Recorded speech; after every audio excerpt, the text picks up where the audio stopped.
Words are, in my not so humble opinion, our most inexhaustible source of magic, capable of both inflicting injury and remedying it.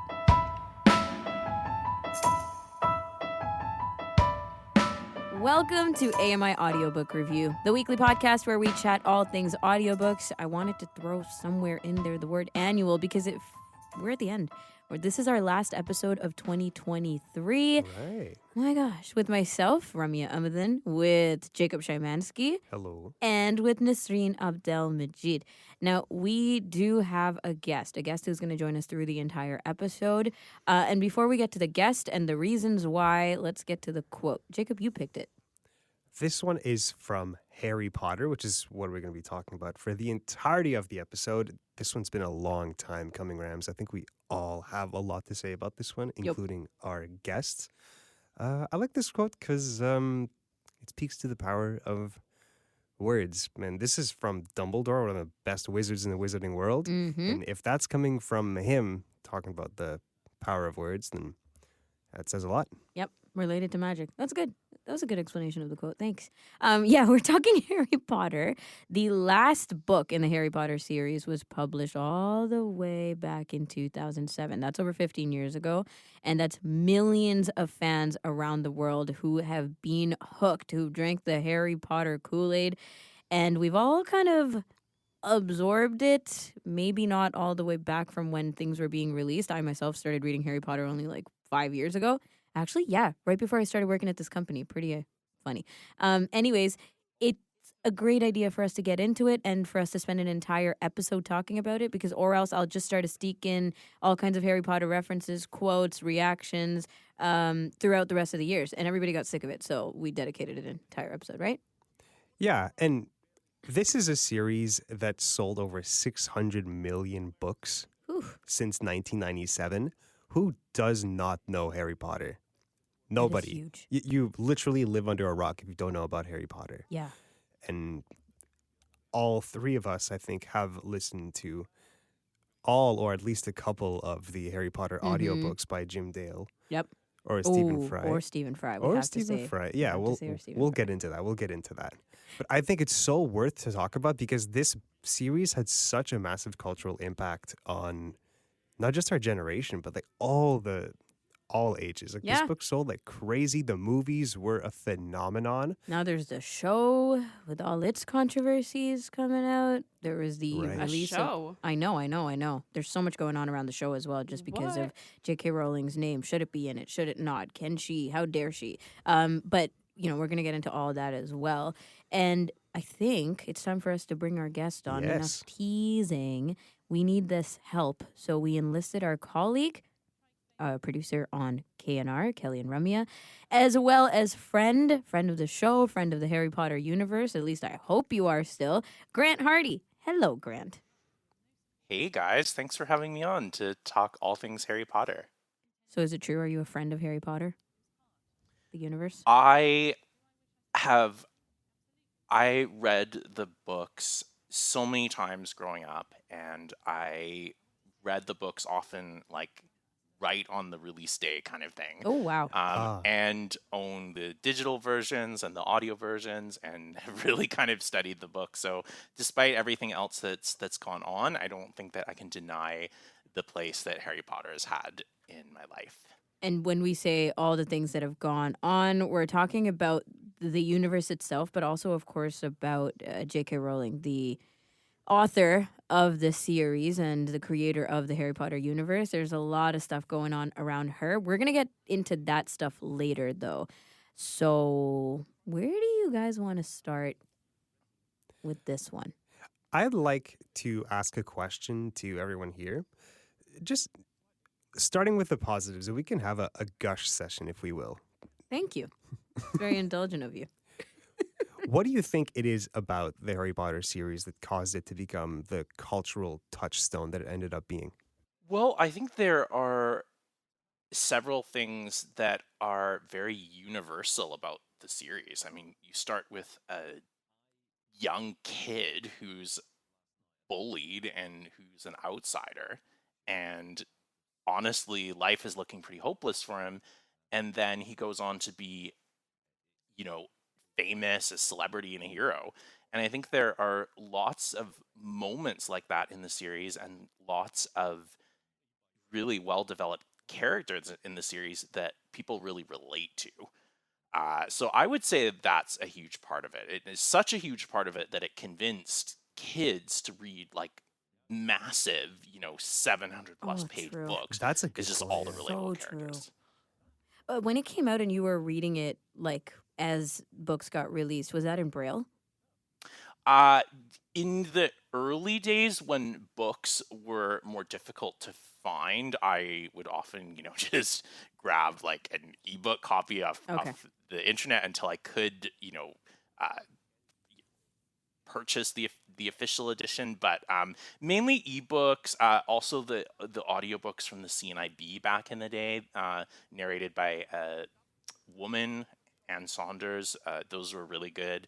But I have read the Stephen Fry versions as well. So honestly, basically like all versions I've read. Okay. Okay. Yeah. I mean, my answer to the question why it's so big is something that I alluded to before, which is it's pop fantasy, right? Like it's not the Right.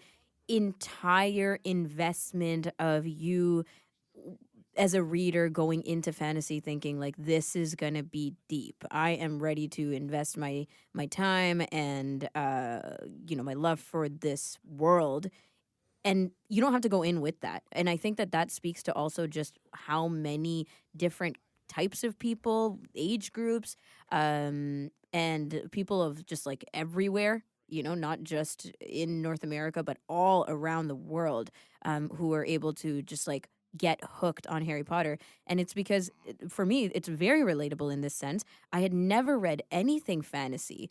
I'd read books like fiction books with dip your toes into fantasy elements, but I would never pick up anything that was like for real fantasy, and that was in TV and books.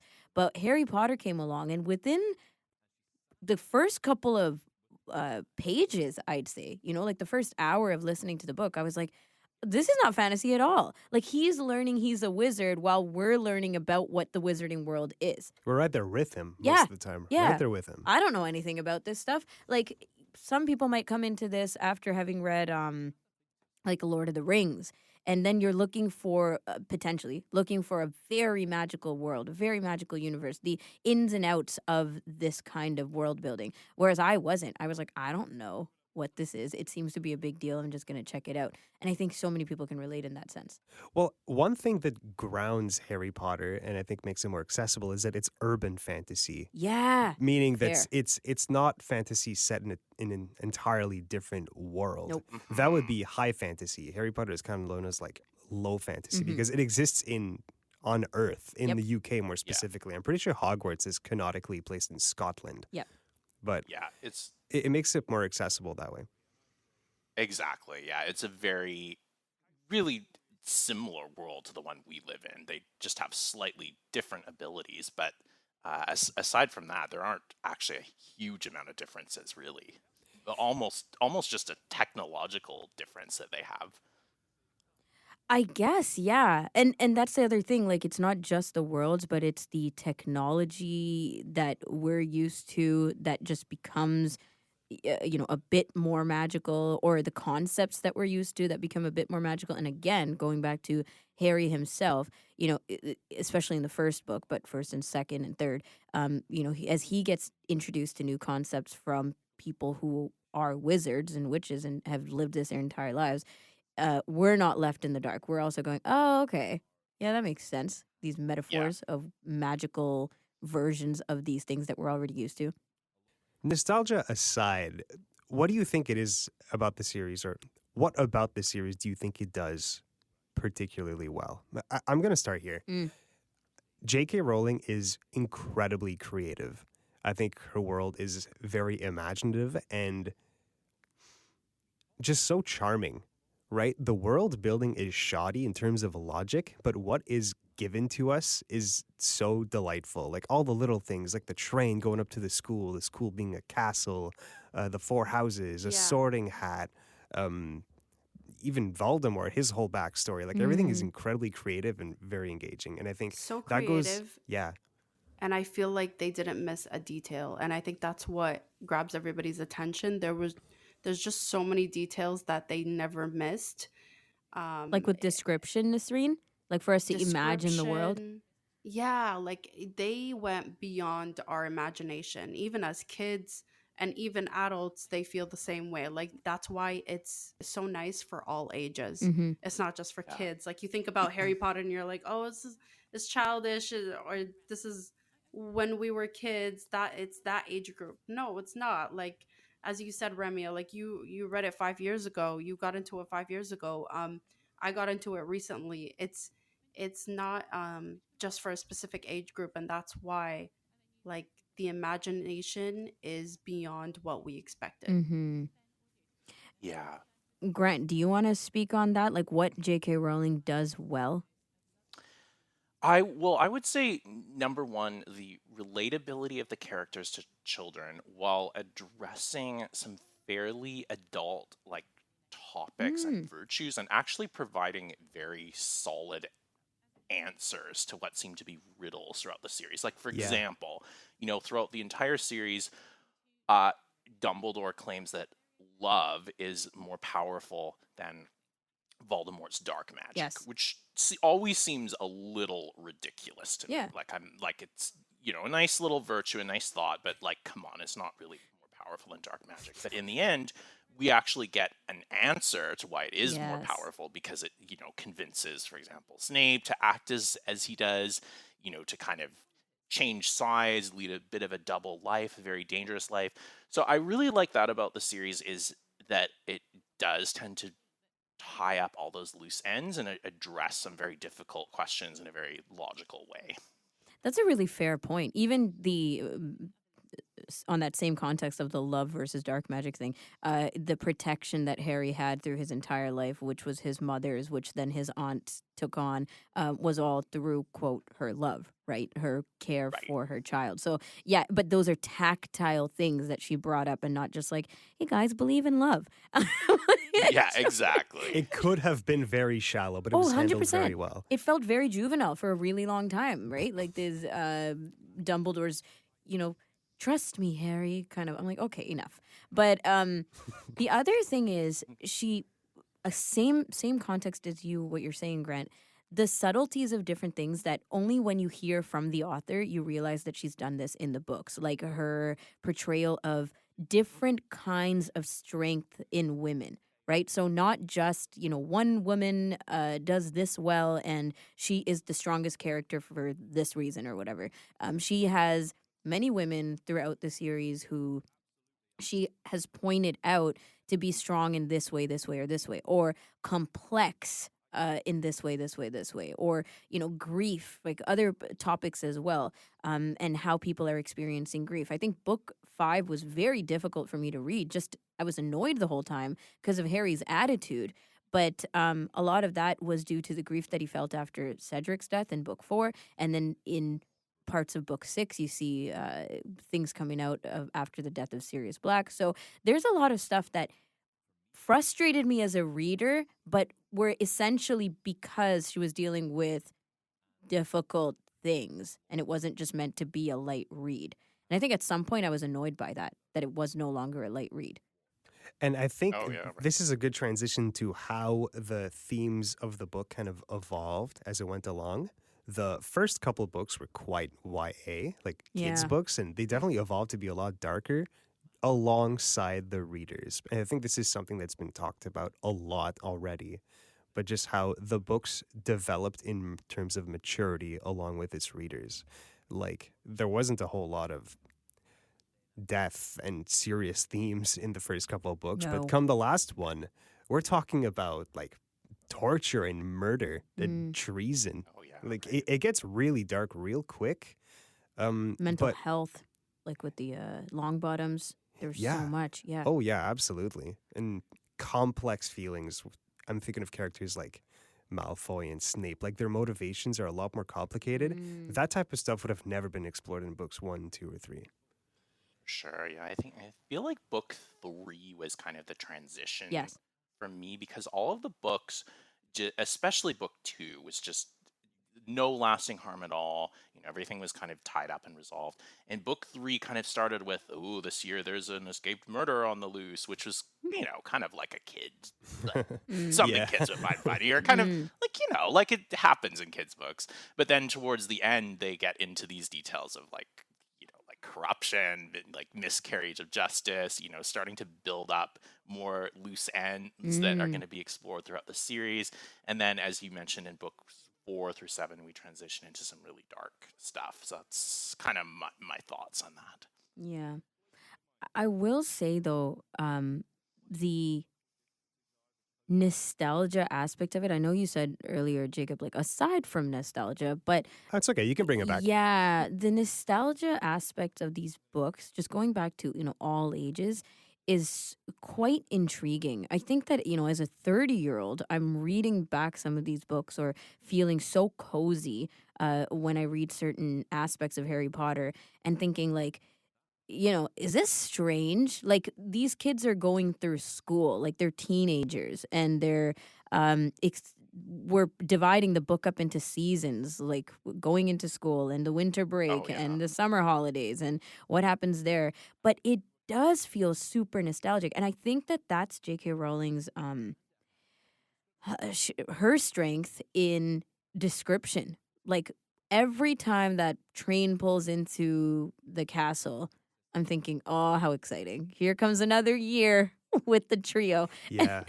And it's the description of everything, as Nisreen mentioned, the details, but the descriptions from every corner, every corridor, every festive celebration in the Great Hall, every food that Ron shoves down his throat. Like, there's just, it never ends, right?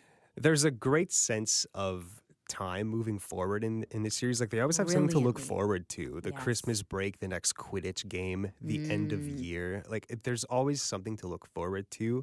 And I think that it propels the story forward really well. Yeah.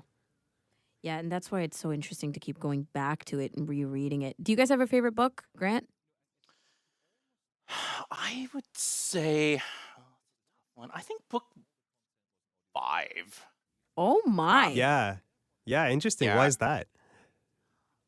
It was very it was pretty dark, and people went through some really difficult changes and development throughout the book, but it also talked a lot about their wizarding society, like how their law and order work, how their courts work, kind of how their ministry worked, a lot about the corruption that was becoming more and more clear throughout this the society. Brings in a lot more again, loose ends that have to be tied up later on in the series. A lot of just people working through some complex emotions. No, it makes sense to me. It's just because it was such a dark book, I find it one of the hardest to reread. Just Yeah, as I mean, it's pretty dark. It's not an easy read. no. Did I hear, Jacob, you say it might be your favorite book as well? Maybe you could offer more of an articulate perspective. It's not my favorite, but it's also not my least favorite. What's your least favorite? Probably the second one, to be honest. Oh, I never go back to the first or second books. You're right. Yeah, Interesting. it's just not very memorable for me. The first one obviously gets the bump because it's the first one, and like there's always a nostalgia, like the first book and how it was like at the start and where they go after that point. What I find with the fifth book is that it really explores the themes of like friendship and camaraderie. It's so heartwarming that all of these friends of Harry's and Ron and Hermione's get together and form Dumbledore's army in secret in the Room of Requirement. That's and book 5, right? That's book 5. Yeah, yeah. yeah. And That was good. they talk about the themes of friendship all throughout the series, but this is where like it really solidifies. And this goes back to something you were mentioning earlier, Grant, that's that the themes in this series are very cohesive and well explored and very well tied up in the end. Like they prove that, well, she makes a very good point of why love is more powerful than hate and why friendship is so important. And book 5 does that really well. I think my favorite book is book 6, Book 6 followed is by good. book 3. Book 6, because it sets up book 7 very well, but it's just the mood of book 6 is it's eerie. I wouldn't say it's too dark, but it does feel like it's the last year at Hogwarts, and it seems like Harry makes the best of it. Like, there's a lot of Quidditch in it, which is pretty nice. They do a lot of very Hogwarts-y stuff, like going to dinner parties and a lot of school and exams. Like, and I love that stuff. Like, I love the mundaneness of life in Hogwarts. It's the familiarity. It's the familiarity. Yeah, like I almost want to watch like a sitcom in Harry Potter. Oh yeah, that's a good like way to say in it. Hogwarts. Like I like the common mundane day-to-day stuff because what J.K. Rowling created in not just the Wizarding World, but like more specifically Hogwarts, like attending there as a student, don't you want to be there? Yeah. And I think book 6 does that better than any other book, especially that the kids, like they grew up and they're exploring like romance and new things like that. It's They're definitely exploring. I love that book, but there's also a lot of dark themes, like Draco being like roped into the Death Eater's circles and what's Snape up to, and Dumbledore's acting sketch. Yanis? I feel like the third one would be like a lot of people's favorites because, as you said, Grant, that's where it transitions into, okay, it gets more complex, it gets more, adult theme. There's a lot of changes versus the first and second book where they play it safe. That's why Yeah, book 3 is my exactly. favorite. Book 3 and 6 are my top 2, but I flip from what you said, Jacob, because book 6 has too many skippable chapters. Okay, so it's basically like 2 books in one. Every time Dumbledore and Harry have a meeting in Dumbledore's office, is that what we're calling that? Yep. Anyways, there's House? Is it also his bedroom? I don't know. That's why I'm like his living quarters. I'm not He really lives sure there. what goes on there. Chamber. His It is chambers. Yeah. Anyway, weird. Come to my chambers, Harry. Here's my password. No thanks. Okay, so Yes, headmaster. It is kind of weird when you think is about weird. it. I've never had to like explain this, but anyway, now that we are, it's taking a weird turn. I would skip these chapters like on my rereads, and they were definitely fascinating and still are, and add to the connectivity of all these different things that are going to go on in book 7, as you've all pointed out. But just specifically from a reread perspective, I skipped through half the book for those chapters. Those chapters are out, and then I only read the very Hogwartsy chapters, as you said, Jacob. So it is one of my favorite books, and especially because of the romantic back and forth. But I love the drama and the chaos, so I have to go to book 3. There were so many great fights between Hermione and Ron. It Ooh. was epic comedy, like I do like the melodrama. Are you I like kidding? It. I like And it, yeah. especially with the with Wormtail involved, and like there's just so much resistance and anger and frustration. You got to see a lot of that, and then a lot of it get cleared up later with the time turner. I never get to the time turner parts when I reread though, but that's why book 3 is my favorite. So many laugh out loud moments, along with book 6. I always feel like the best fight between Hermione and Ron happens in book 4, where Yeah. like on the one hand, Ron seems to be like totally uninterested in asking Hermione out Yeah. to go to the ball, but on the other hand, it's like When she shows it's up with sort Crumb. of like you're not going with anybody else. You just made that up to get rid of Neville. What was her Who the epic heck would line? want to go with you? She's like, What? unlike what you think, I am a girl. Yes, I am actually a girl. That's a good line. It was a great line. Anyways, yeah, I It's- just love their drama. It's funny that you guys say that about book 6, because I always found book 6 a bit of a puzzle. Like on the one hand, it's very, very, very dark, but on the other hand, they have like these parties and like they just seem to be carrying on normal life, and it's always been a bit of a puzzle to me because I'm just like, I don't know if I really see that happening in the midst of all this chaos. But I mean, that being said, they're teenagers, so I guess maybe they're capable of feeling a larger range of emotions and experiences than I would be as an adult. That was also contradicted after the Cho Chang experience with Harry. Like, guys don't feel emotions. Girls are way too I know, complicated with right? emotion. Oh man. So the book came out, or the last book of the series came out in 2007. That's a little over 15 years ago. Mm. Are there any aspects of the series that you think haven't aged particularly well, Ramya? Yeah, a bunch. Like what?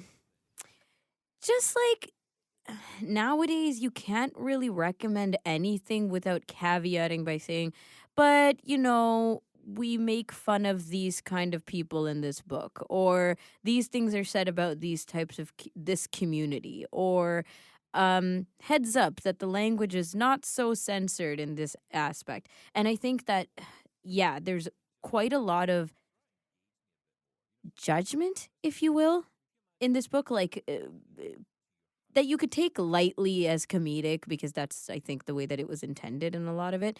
But nonetheless, you're kind of pinpointing, right? Like the stuff around how Luna Lovegood is treated, for example, until she makes her big break in the, um, oh my God, I can't even say the word now. Magic, whatever, the headquarters. The Ministry of Magic. Oh. Yeah. Until she makes her breakthrough at the Ministry of Magic at the end of book 5. She's just kind of treated like this strange, weird, It's eccentric quirky, weirdo that was just kind of yeah. one-dimensional. Like nobody will take her seriously and nobody will really take her side, and she gets bullied. And I think bullying happens actually quite a bit in this series, which may not sit with people very well. Like I grew up with this kind of material, so I almost don't even see problems unless I check for them, but you could tell why it wouldn't sit well and why it clearly hasn't sat well. Something else along those lines is the way she describes characters who are like obese. Yep. Like Absolutely. the way she Absolutely. talks about Dudley, especially, and In his like every aunt, book. in like every book, is like it's clearly meant for comedic relief, but it's gratuitous. Yep. Like it Yeah. reads very. Yep. It's in very poor Just body taste shaming in nowadays. general, It's actually. body shaming and fat phobia. Yeah. Also, the way that characters, for example, with like scarring or facial differences Yep. are often vilified in our society, and you look at all the villain like Voldemort, has scars all over his body. If I wanted to kind of reach a little bit, like the Dementors are blind and faceless, so you can definitely see a lot of kind of stereotypes coming out as well. Which is not Um, atypical, right? For It's not building atypical. fantasy, for building these kind of worlds and books and dark versus light, just imagery. It's not unheard of. But it's definitely very problematic, especially for something as big as Harry Potter. Sorry, go on. Exactly. I don't know if this is too morbid to bring up, but just the short version. One thing that I don't think has aged particularly well is Moaning Myrtle haunting the bathrooms. Yeah, Mm. yeah. On the one hand, assuming that ghosts don't age once they die, so I'll give her the benefit of the doubt that she's like 16 or 17.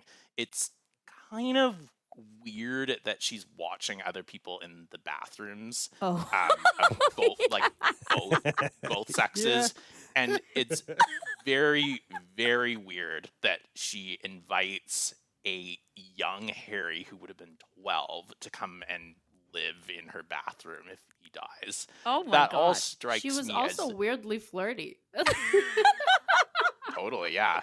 That I don't think that has aged particularly well. I'm just now thinking back to book 4 where she was watching him while he was fiddling Taking with a the egg. bath? Yeah. Yeah. that was Yeah. And so he's like, weird. dude, I was walking around without my towel. You didn't say anything or something along those lines. And I was And like, uh-oh, this is He's kind of clearly very uncomfortable, but she doesn't care. She doesn't care at all. And what are they going to do? She's like, She's I'm a ghost. Yeah, exactly. Yeah. No, Um, but it's that so was true, funny. though. I never No, thought it's- about that. It's so true, yeah. That's never really aged well for me. And the one other thing is slavery in the books. I don't necessarily agree that J.K. Rowling is pro-slavery, quote unquote. I can't imagine that, but there are definitely some pro-slavery elements in the books, especially the fact that Hermione is the only one who really takes the house elves' plight seriously. She is mocked for doing that. I mean, Spew is the Yep. name of her society, which is, you can't really get more mocking than that. Also, in book 5, it seems like maybe people are starting to get concerned and are going to do something about the house elves after Creature betrays Sirius, and they talk about, we've abused our fellow creatures for too long. But then just nothing really happens. The house elves remain slaves, including one who's owned by Harry throughout the entire series, and nothing is really done about it. I will challenge this a little bit by saying J.K. Rowling used this tactic, like what you're saying, where, Hermione's the only one who was like, we need to do something about this. This is a systematic problem. Why is nobody caring? Like, why doesn't anybody give a crap about this? And I think that J.K. Rowling used that in a lot of different ways, actually. For a long time, Harry was the only one who was like, Voldemort's back, guys. Like, we need to do something. And everybody, including the entire Ministry of Magic, was like, you silly boy. And you know same thing with a lot of other stuff. Like, I don't know specific examples at the moment, but I felt like there was a lot of against the grain as being problematic and shut down, right? Like, people who were different, people who thought differently, people who had something to say that wasn't the societal norm, that wasn't the way, were getting mocked, bullied, challenged, not taken seriously at all. And I saw that theme creep up in a lot of ways throughout the series. Yeah, that reminds me of the teacher that teaches divination. What's her name again? She's also like Luna, in which she's kind of an Yes. eccentric, but people just do not take her seriously, even though she's correct about a lot of things. So you're saying that there's a theme or like a repetition here, that people who go against the grain are mocked and ridiculed, and sometimes we should listen to opposing viewpoints? Yeah, I mean, as you said, Grant, like, Hermione was never really taken seriously, right? Like, we saw it No. in tiny little bits where maybe Sirius was starting to treat Creature a little better. Even Harry and Ron were not very receptive No. to her. Oh yeah. No. So like exactly. So Yeah. and in book 6, after someone has literally died because their house elf betrayed them, Harry finds out that they're potentially testing poisons on elves, and the only thing he says is, or thinks to himself, is like, "Oh, I hope Hermione never finds out about it." Exactly.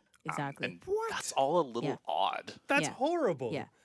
But then you see, like, the individual This- changes, this- right? Like, you don't see societal changes as much, except in the, oh my god, we're doomed, Voldemort is actually back. But in this, with the house elves and, I guess, slavery of elves in general, we don't see much change, but we do see individual shifts in perspective. In book 7, you see it with Creature and Ron and Harry.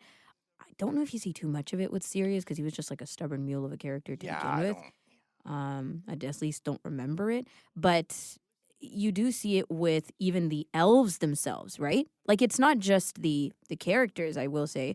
Even within the elf community, there are many instances where Winky was like, I'm doomed, I can't work anymore, I can't do whatever. And then you have Dobby who's like, I'm a free elf, let's go. And then this entire system that already has existed for ages, where elves are like, no, this is our role. This is our role in society. We love our job. We love what we do. So I think she portrays different perspectives. Like, she does really give us the spectrum of things. But in all, yeah, we don't see a giant shift in the way that things are.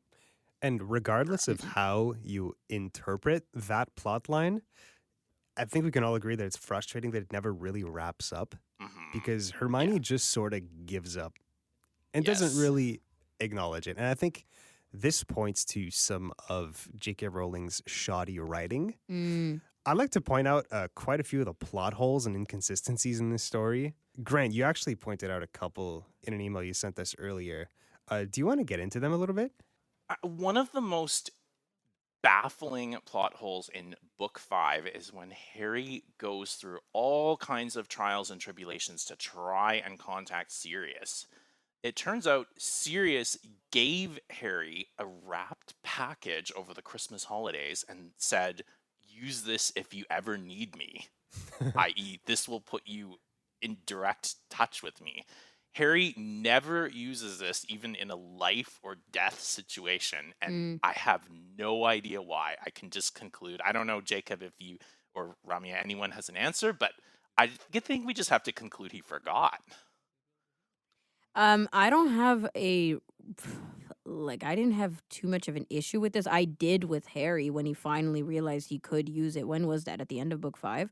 When he's like, "Oh my god, this thing that I completely forgot about." Oh, I Ah. hate that. A Exactly. character's stupidity should not be what propels the plot forward. Yeah, Okay, then exactly. you'll have a lot of issues with book 5 because his stupidity was the crux of book 5. Like he just Aw. I mean, no offense, okay? But like I love Harry as much as the rest of you guys, but he was just doing a lot out of sheer stubbornness, out of sheer like I'm sorry, I can't listen to what anybody has to say about anything right now. I'm just going to do what I want, and then he would drag his friends and end up in really messed up situations. Can you give us an example of that? I'm just curious. I mean, every time somebody would tell Harry, like for example in book 3, where was it book 3? Yeah, where uh Ron's father, Mr. Weasley, was like, please don't go after Sirius Black. Because everybody knows Yeah, more than he does. Now you can argue this every which way, right? Well, if he didn't, then the plot wouldn't be what it was, blah blah. But I'm saying, as Jacob, you said, a character stupidity. I'm saying that like Harry, in a lot of circumstances like this one, where he just did not care about what the adults were telling him, just went on his merry way and was never even sure about what he was doing. It was literally just reactive. And we saw this in book 6 as well, where he's like, I know, I have a hunch, Malfoy is a Death Eater. Well, okay, fine, Malfoy's a Death Eater. But that whole book was propelled on him just being like, nope, I'm going to do it. I'm going to find out. His whole Don't proof try to was that stop me. his whole proof is that well, he's a Slytherin and I hate him. Like it was So nothing. therefore, It was nothing. And this is what I would say, like, it's maybe not a character flaw, that feels a little harsh, but yeah, it's something that I despised about Harry's character throughout the series. So nice to get that off my chest. Thanks. wow, yeah, that seems like it was therapeutic. Yeah, it I think was. it's a balancing act because you want your characters to not be a perfect paragon of virtue and logic, Obviously. right? Like they Yeah. have to Yeah. be impulsive, flawed, Mhm. but it's also very cheap to use a character's like lack of judgment or, like I said earlier, stupidity to move the plot forward. Yeah. It's realistic, but it sucks as a story. It's the worst because, like you said, Yeah. like, why didn't you just use the mirror, Harry? That's stupid. Why Yeah. didn't you just use the time turner again, Hermione? Yeah. Yeah, There's so many things like that. Yeah, I'm kind of okay with characters like virtues or lack of virtues getting them, or impulsivity getting them into trouble, but it's hard to just accept that something this big and useful was just like forgotten. And that's what Especially that advances the it felt plot. like that's why it was presented in the first place. Right. Why would Yeah. you like bring up the mirror in the first place if you're not going to use it later on? Yeah, it's I like mean, it's like she just forgot. it was kind of needed to be there for book 7 when I think Aberforth uses it to uh, communicate, well, not communicate, but send help to Harry Yeah, when yeah, he's yeah. camping. But relates yeah, back. like I feel like she could have found a Oh, different way of I forgot about Or that. bringing not that bring in. it up at all, right? Yeah. Like in book 5, I mean. Like if he lost it, then explain it later. But yeah, it does feel like a cheat.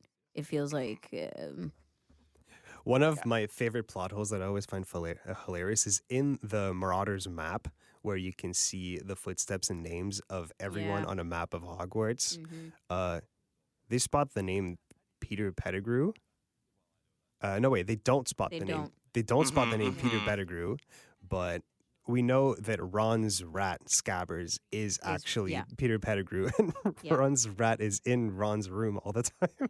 So Yeah, shouldn't he be able to see Peter Pettigrew sleeping with Ron Yeah. every night? Yeah, exactly. Especially because Fred and George owned this map previously, and they never had any questions about that. And you would think they would have spied on their brother. At Oh, least a bit. absolutely. That's That's the Yeah. first super thing weird. they would Yeah. have done. Yeah. Apparently, the person who played George in the movies, Oliver Phelps, had some cheeky comments to say about it. Like maybe it's a boo in the family. Maybe they just never talk about it. Like who the heck is Peter bloke? But that's not directly from the author, right? That's just us trying to help her out, I guess. The people, I love reading like this kind of, it's not fan fiction, but people's commentary on plot holes because it's hilarious. I just don't read this way. There is so So much many. content out there. Yes. Just talking about Yes. plot holes and inconsistencies in Harry Yeah. Potter. Seriously, if you look it up, there are hundreds of Yeah, yeah, yeah. videos, thousands of articles. Yeah. And I think J.K. Rowling has done reasonably enough to like keep in touch with this stuff. Like she's not MIA with these plot holes. I don't think she's like disappearing and saying, yeah, It's she's explained magic. some of it. Yeah, exactly. It's It's magic. magic. The one about the truth serum, right? Like, why don't they just figure out who's bad and who's good and who's telling the truth with the Veritas serum? Is another, like with the Ministry of Magic. People have questioned that forever. And her answer to that is, well, some wizards are just good enough. Like, they're good enough to block their minds from that stuff. So, I don't think that's a cheat. So they don't use it all the time. They can't use it. You can't get away with using it. Like Snape, you're not going to get Snape to confess a lie through truth serum. serum. He's too, yeah, his mind is too blocked. I mean, with- the question still poses occlumency. itself. Why don't they use it more often? It's surely They not do, though. most people that. but we're not keeping in touch with the everyday. We're keeping in touch. Remember, what's her name tried to use it on Harry. That would have been like an actual problem, right? If she got the toad. That's true, yeah. Well, I think that's the question, though, right? Like, why can people just possess it and use it so recklessly, but the government or in trials or whatever, they don't at least try to use it more to tie up some. I guess it's because it's not Sans a reliable bottles. source. Like if I was a great Occlumens. Wouldn't that be nice? Yeah, I know. Oh my god. Then the truth serum just wouldn't work on me, and you might think it does. There's no way to prove that it is or it isn't, right? Oh, it's like a polygraph Yeah, test. That's fair. Yeah. That's fair. There's no proof. Like, you can beat it with training. Exactly. Okay. You Yeah. know what? I'll give bite. this one a I'll pass. bite it a Thank little you. bit. Thank you. Okay. 1 point for J.K. Rowling. That said, there's still a lot of Oh, yeah, things tons. about the world that are just baffling. Not plot holes, just like Yeah. things that are just kind of funny. Okay, like, tell me. why is Hogwarts so damn dangerous? Why wouldn't it be? Yeah, that bugged me too. Like, Why is the Weeping Willow still there? Oh god. Cut that yeah. thing down. It's going to kill someone. No, it's the quirkiness of the place, guys. That's a you horrible look- reason to keep it up. yeah, you look at people like, Molly Weasley or whatever who just are not willing to deal with like any possible danger for their kids, and yet they still everyone sends their kids to this like very dangerous place where you could literally become gravely injured very easily. There's a It's giant, very It's like, so boring if it wasn't. that's not a good reason. dangerous. That's not a good reason. It's not realistic. They didn't put any effort into making this Realistic? school Oh, safe. come on. Okay, Dude, now we're there's just like pulling a at threads. 15-foot troll that just walks loose in the first book. There is a poltergeist that's just spitting gum at people. Like, where are we going to draw the line here? Where? There's like staircases that are turning this way and fro that like Yes. someone's gonna fall off and like plunge to climb like into an 500 meters attic. to death. Yeah, you have For to climb into an certain attic. classes. That is not safe. Also, not wheelchair accessible. Right. All right.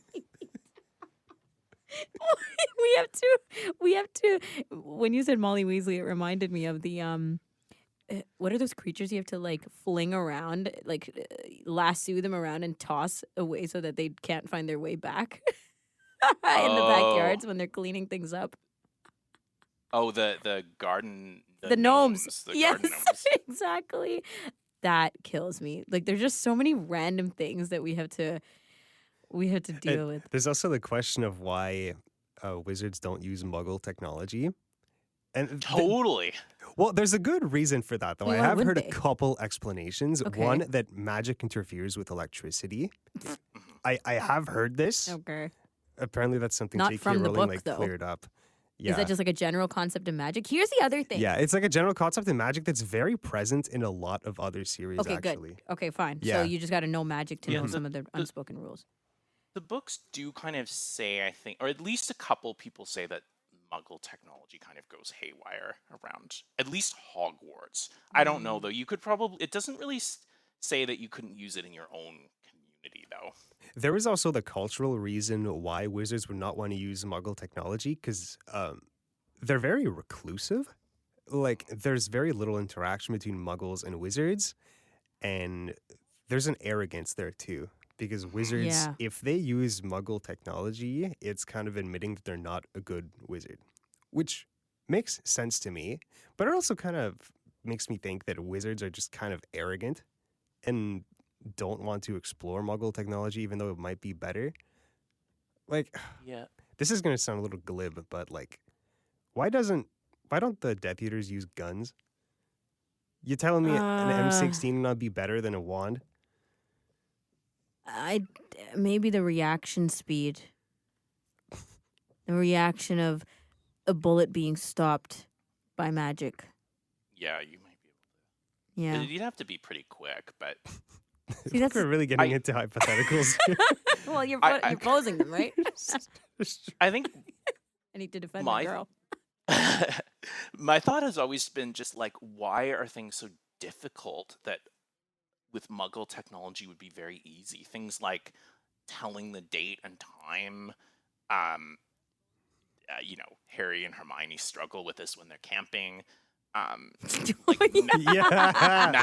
Mapping out where you are, communicating with people securely. Like, we can do that. It seems like they have a lot of trouble doing Yeah, that. just get an iPhone. Yo, Yeah. this is 07, by the way, the last book. Okay, come on. Yeah. Okay, fine. we An had to- we Nokia, had to go back. BlackBerry. Yeah. GPS of any kind. Maybe that's just like a superiority complex, right? Like, Oh, yeah. these Oh, yeah. muggles, psh, they don't know what they're doing. Fascinating. A fireplace that locks up. Okay, we're going to take a quick break. We're going to come back with more Harry Potter discussion, but getting into more of the current stuff around J.K. Rowling and the things that are going on that side of things. So we'll be right back. It's AMI Audiobook Review. Welcome back. It's AMI Audiobook Review, and we're continuing on this Harry Potter episode to end off the year with you. And Grant Hardy's here, Jacob is here, I'm here, Nisreen's here. So let's get into the J.K. Rowling side, okay? We have like less than 10 minutes left of what we can bring up. Obviously, things are quite problematic with how J.K. Rowling is currently being received. And there's, I guess, a lot we can say about, do we really care in terms of the spectrum of how this affects our love of Harry Potter, the love of the books, love of the series, the universe, her involvement in that versus her opinions and things going on specifically around transgendered opinions and what she has expressed around this and people's reactions and responses to that. So, Grant, maybe we can start with what you have to say. Yeah, I mean, starting off with the knowledge that I'm not the most qualified person in the world to talk about it, but it appears that things kind of blew up a while ago with her perceived transphobia when she retweeted a story that used the term people who menstruate, and J.K. Rowling was like highly offended that we weren't just calling them women. And then she just went into like a rant after rant, like both with tweets and a big essay that she wrote about how, like, not just reserving the term women for like cis women or denying that like sex and gender are innate, erases all this history that women have experienced. And she's brought up a lot of like very transphobic things about, like discouraging kids from transitioning, and like, if we throw up in the door to the bathrooms for trans people, then we're just allowing any man who says that he's a woman to enter the women's bathrooms. I mean, which is essentially bizarre given her like blasé attitude towards bathrooms in the series. But just like she's just decided like this is the hill she's gonna die on. Like, she's like, oh, I haven't replied to other stuff, abuse directed at like my fans who are kids, or death threats directed at me, whatever. But gosh darn it, like this is the issue I'm gonna die on. And she seems to have come out as very like anti-trans, which is really Which she has responded to as unfortunate. well, right? Like being Yeah. perceived as anti-trans. She's also said a lot around that and saying, no, I'm not anti-trans, but this is my very specific opinion. Yeah, she's kind of like said, I'm not anti-trans and I support trans people, while parroting like transphobic talking Yeah, points. yeah. So I don't really know what to say. I feel like someone who's authentically in that community would have a better thing to say. But I think essentially like that group of people experiences so much discrimination and violence. Mm, Like people don't just transition on a whim, or go into the other bathroom just because they're creepy. Like people are authentically trans and are just kind of sharing their story. I know Rowling has made some comment about like the the quote unquote left, or like the way we're supposed to think about trans people is not unlike the Death Eaters, where like if you don't think about it that way, people will try and erase you. It's just very, mm. very odd and upsetting, and seems to be at odds with the values in the series. I think you hit on what makes this such a weird situation is that for some reason, like of all people, like why did J.K. Rowling decide to make this her issue that she was going to fight over? Right. Like it seems so strange, and she claims that she doesn't care about her legacy, and fair enough, like she might not, but Yep. like it or not, this is tarnishing her legacy in the Harry Potter books as a whole. Like I can't help but feel a little strange of reading these books now without thinking that I'm putting money in the pocket of this Mm, weirdo. mm-hmm. Like to be honest, like we did on purpose in the first half of this show to completely extricate J.K. Rowling from our discussion, Yeah, yeah. so we can just analyze the series for what it is. And I really admire J.K. Rowling for what she's put together for her series, but the fact that she Absolutely. As an artist, jumped as a writer. as an artist, as a writer, yeah, but the fact that she jumped into this fight for no good reason, like what are you doing? What are you doing? So there is, and we can't minimize the conversation around art and artistry versus the artist, right? And we see this in cancel culture in all facets of the conversation where people are being totally dismissed for everything that they've put out, for all the works that we've loved or cherished or passed around and shared, literature and otherwise. And, now based on either current opinions or things that have come up, people have dug up from their past, we now say, throw the art away with the artist. And I do have challenges with that. I think that there is definitely a lot of reasons why J.K. Rowling could have exited from this conversation, completely not put her opinion out there, and just, relaxed with the way that she was putting her opinion on there. But I have no idea why she did it. And I think the three of us are asking that same question, right? Why did she do this? Why would she put her stuff out there? And did she really need to? Is she even part of this community? And maybe she feels like she is because she's a woman, so she has things to say around that and the biology and whatever. But it's really the question is still unanswered. We have no idea what this means to her personally. And this is the problem that we encounter often, which is, yeah, these people are celebrities. Yeah, they're influencers. Yeah, they've made a dent into our world and stamped themselves into our world because they are the creators of the art that we acquire, that we live with, that, we love and carry on with us, but they're individuals, and she's come out with a lot of her own issues as well. Like she's spoke about her own health challenges as she was writing the series, before she was writing the series, the things that Right. she's gone through, abuse and otherwise, um her failing marriage, what these books meant to her, right? Like that's the other thing. Like these books aren't just about what they meant to us, but also what they meant to her while she was writing them. And sometimes I weigh all of these things very similarly, like in the same uh sense of it, thinking like we just don't know. Like we could be angry and we could be emotional about her circumstance and what she's putting out there. facts. But do we really have the right to be like, but don't put your opinion out there? Or because of this opinion, now I can't read these books? Or does it change what these books mean to me before I knew J.K. Rowling and started to follow this ugly trajectory of the turn of events? I don't know. Yeah, well said, Rams. Honestly, I think we could just leave it at that. Yeah, because we're running out of time now. Cool. So we gotta go. Let me quickly tell people what the 3 feature titles are on the CELA homepage, and then we'll say goodbye to you, Grant. But these are the 3 titles that are on the Center for Equitable Library Access, CELAlibrary.ca. The Mystery Guest, Molly the Maid, number 2 by Nina Prose, and this is suspense and thrillers. I think I said too many S's there.